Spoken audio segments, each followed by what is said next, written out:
Right. But at least as on date, when we look at the big picture of LLMs, the battle, the battle lines are very clearly drawn.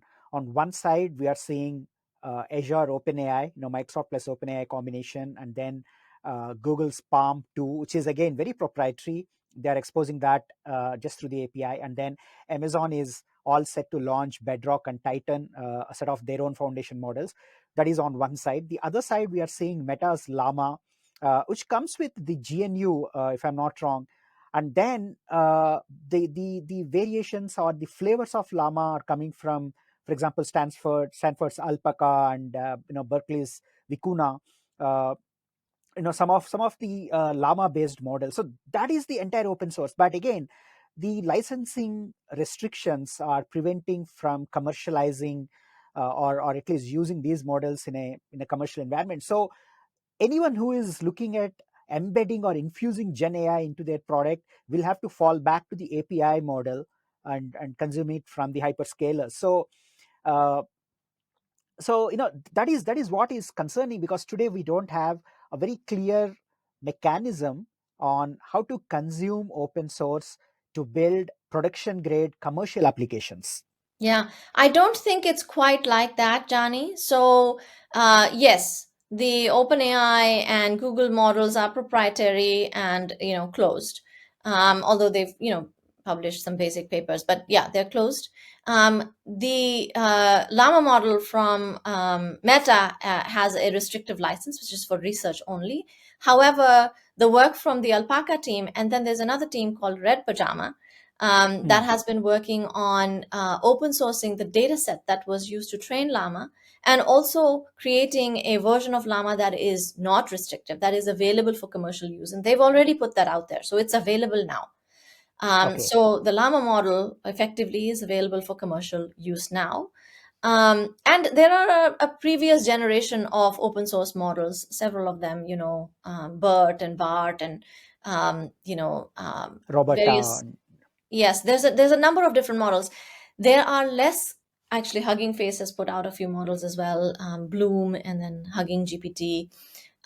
They are less capable on a general level than GPT or Palm. So if you're Right. going to ask it anything under the sun and you want it to have a conversation, these models are less capable of doing that. But the more generalized models like GPT-4 and Palm also have much higher level of hallucination. Like they will make stuff up, right? I think over the weekend I was asking Bard, hey, who's the founder of Stability, and who did the funding in Stability? And then I asked it, about Bard itself. I said, is Bard available, widely available? And Bard said, Bard is not widely available. It's in private beta, but Stability AI will make it available in the future. So it takes the context and it convolutes it and it gives you some hallucinated answer. So this is like a state of the art large language model today, right? Like this is with the Palm 2 API.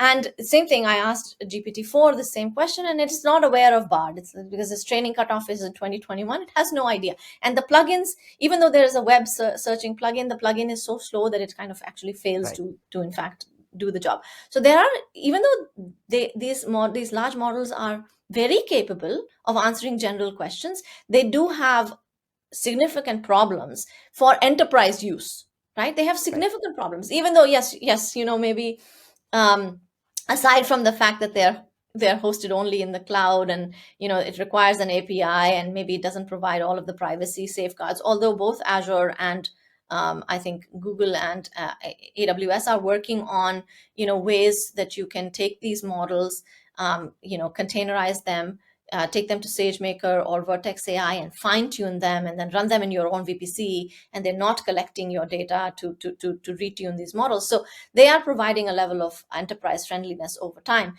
But our thesis at Pair, and this is something that I've worked with the team to create over the last 6 months that I've been at Pair, is that for enterprise use cases, you're not going to want these really large foundation models. Hallucinations. Yeah. Well, you certainly are going to want to eliminate hallucinations, because think about in the patient setting or in the legal setting, you know, it would be so disruptive to have wrong information that's made up. Like, you know, you say, oh, this disease, this patient has this disease, you know, and they don't actually have that disease. Like, that is very, very damaging, right? Same thing in, you know, so in finance, or, you know, in investing.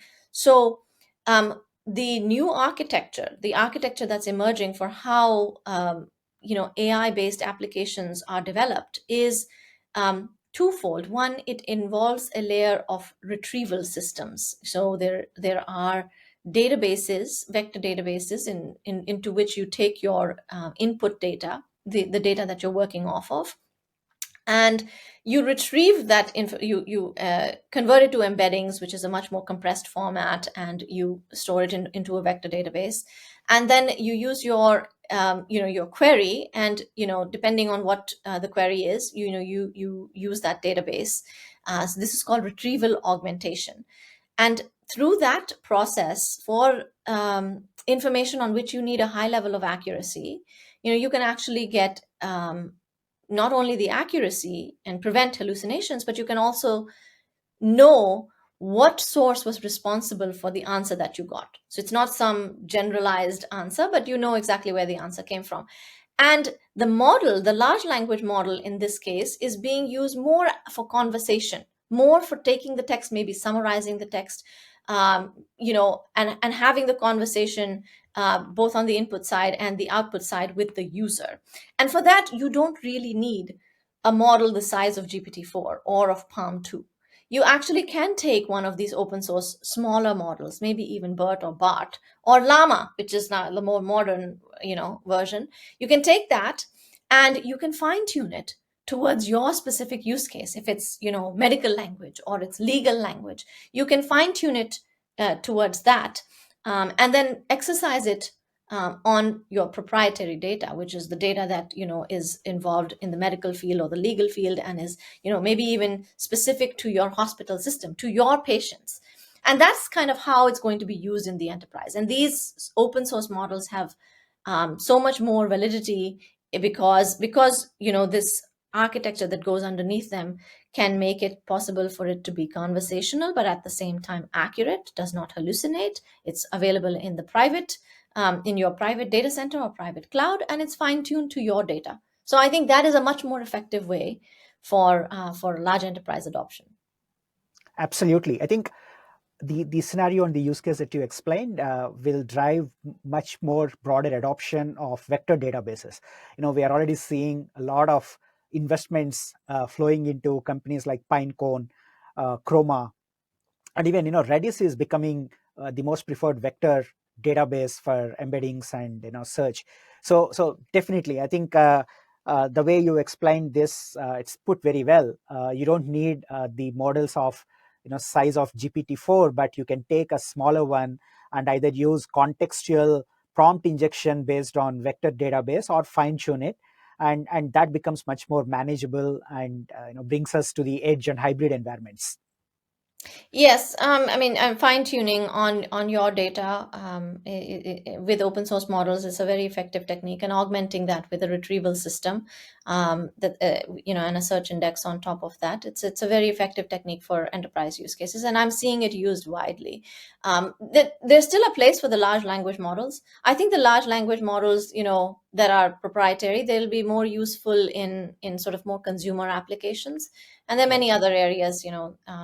There's this notion of, like, you know, personalized agents that you know, uh, talk to you, or, you know, help you with various aspects of your work life or your personal life. This is something which requires much more empathy and much more kind of conversational capability, and this is an Yeah. area where some of these models can be Project Tailwind that Google just announced is one of those. You know, it basically crawls your Google Drive and learns from your documents in a very private form, and then talks to you based on that context. So almost, you know, very similar to the scenario that you explained.